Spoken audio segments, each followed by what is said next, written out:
मसीह में आप सबका सलाम। दूसरा कलमा निजात का कलमा। आए हम निकालें लूका की अंजील उसका 23 बाब उसकी 33 आयत।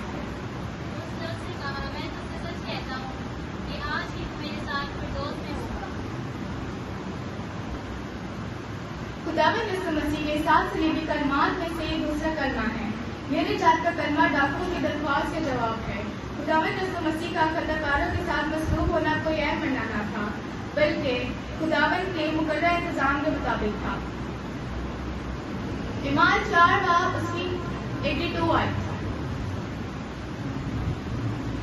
बस हातिम वक्त का ये फरमान था कि मसीह यीशु को 2 डाकुओं के साथ मसलूब किया जाए, जो मौजूदा बाइबल मुकद्दस के मुताबिक है। खताकारों के साथ शुमार किया गया। गौरतलब मसला ये है कि क्यों खुदावंद ने अपना इकलौता बेटा खताकारों के साथ शुमार किया। इसका खताकारों के साथ मसलूब होना जरूरी था, क्योंकि वो तमाम तरीनों इंसान के गुनाहों और खताओं इस मसलूब होता है। अगरचे इसकी अपनी जात गुनाहों और मुबर्रा और पाक थी, ताहम और वो अपने हमारे गुनाहों की खातिर सलीब पर चढ़ गया। खुदावंद यीशु मसीह का के दाएं बाएं दोनों डाकुओं की सलीबें थी। उनमें से एक ने मसीह पर ईमान की नजर डाली। उसकी जिंदगी का अंधेरा नूर में बदल गया और वो अपनी गुनाहों का इकरार करता है।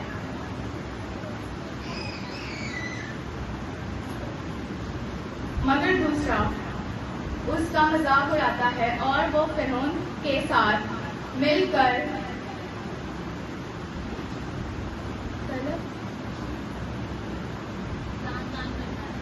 तान करता है।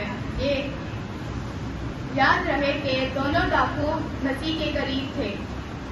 सलीब पर 6 घंटे के बाद दोनों में से यीशु के साथ होने वाले वाकयात से नाजान थे। दोनों ही बेगार थे और दोनों ही इंतहाई अज़ियत के शिकार थे। दोनों ही का गुनाह से निजात पाने के लिए जरूरत थी।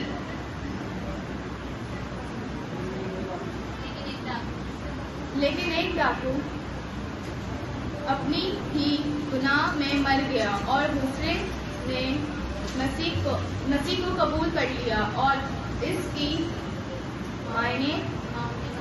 माफी बख्शी गई। कुदरत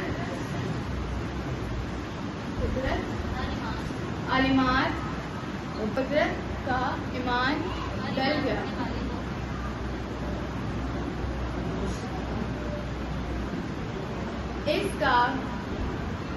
इससे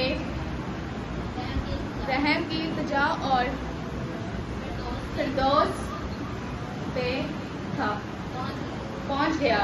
एक ही क़याम की हालत में मसीह को कबूल करते हुए और दूसरा इसका मजाक उड़ाते हुए। पहला कुरिन्थियों 2 बाब उसकी 3 आयत। सलीब पर डाकू के निजात पाने हासिल करते हुए मरते हुए डाकू अपनी खौफ और बेकसी का इजहार करते हुए और वो फिरौन के दोनों दरवाजे उसके लिए खुल गए और यीशु मसीह के साथ के दोनों आज